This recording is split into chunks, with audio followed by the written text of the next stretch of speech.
thought it was a really good first day for our guys. I think every coach in the nation knows you're going to have energy and enthusiasm day one. I haven't been around a team that didn't have that. What I was looking for from our team is execution. We've had a lot of spring practices, a lot of walkthroughs, a lot of prep time to get it right. I thought our guys got it right today. It got a little quieter towards the end of practice where guys were getting gassed. Have to continue to work on getting in football shape, but outside of that, I was really pleased with the guys. Can open it up. Are days like today where the culture of the program maybe shows up in terms of the older guys getting the younger guys kind of right and things like that? I think every day. Every day it shows up. But certainly, day one, this is where you start to see who's going to be the vocal leader, who's going to, when they're gassed, where's that show up?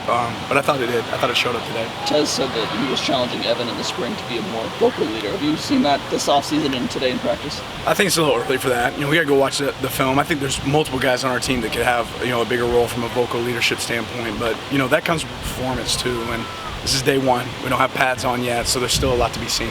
What's the checklist of day one? What did you want to get accomplished? Well, just that, kind of what I expressed. I think we're going to bring great effort, enthusiasm. Now we got to go in here and coach the technique that we saw.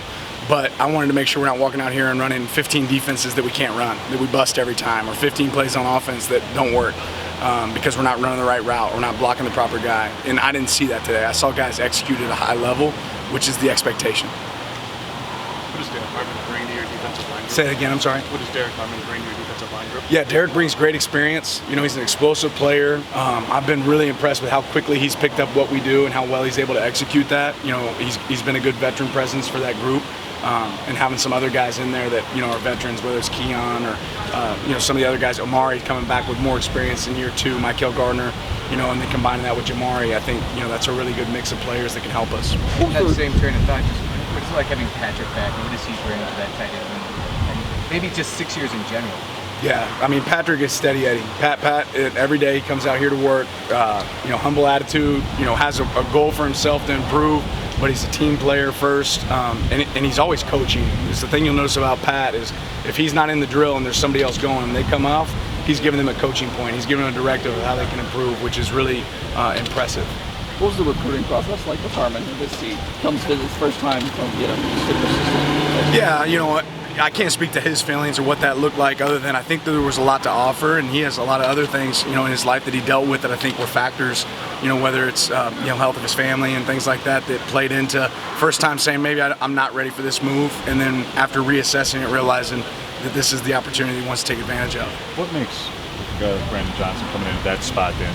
What's the unique challenge of probably the most difficult position on the defense compared to if Derek Harmon comes in at the tackle this time? Yeah, I think that what you said is true. I think that playing nickel in the NFL or playing nickel in college football, star position is the hardest position to really play because you ask that guy to do so many different jobs. What BJ has is a lot of experience in that position, provides a lot of versatility from a blitzability standpoint, coverage standpoint, and he's smart and intentional, and he's working at it. So there's a lot of guys in that room battling right now for that position, but he certainly provides some experience and the ability to pick up things quick.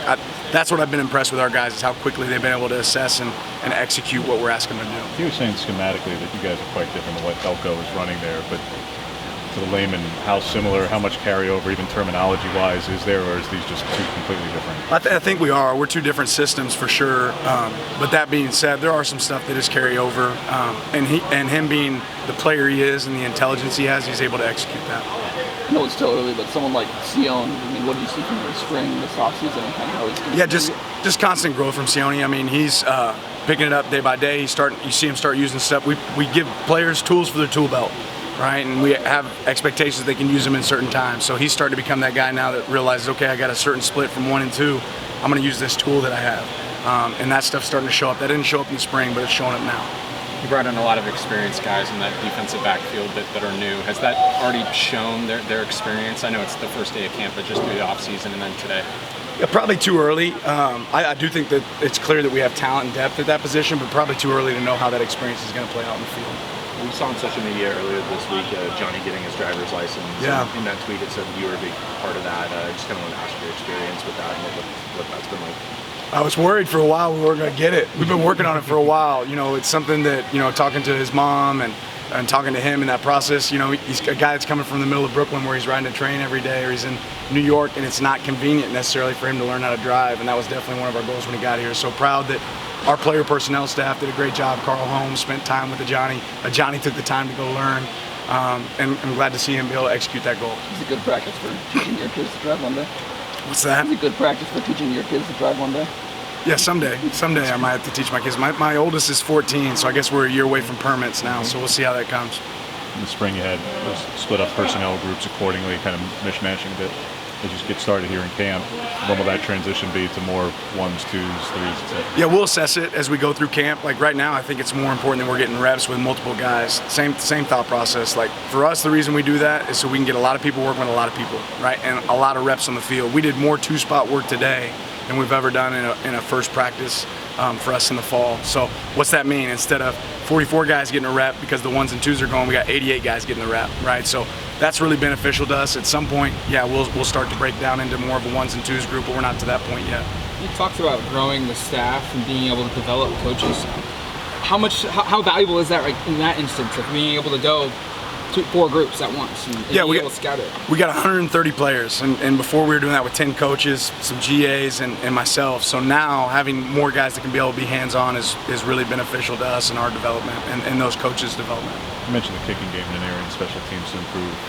Where do you want to see the return game, particularly on kickoffs? How do you want to see it? Yes, you have a lot of speed on this team, a lot more options, but is it more than just adding somebody alongside Gary? Are there certain guys you want to get the ball and get some reps in these practices? Yeah, goal number 1 always on special teams is get the ball back for your offense, right? That's goal number 1. We definitely want to create some more dynamic returns, but it's also making a decision to fair catch it where you're not taking negative yardage. So there's a decision-making process. We evaluate our scheme. We're going to do some stuff different schematically as well.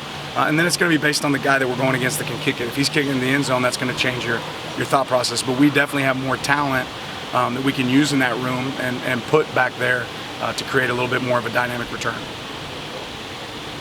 Thank you guys. Thanks.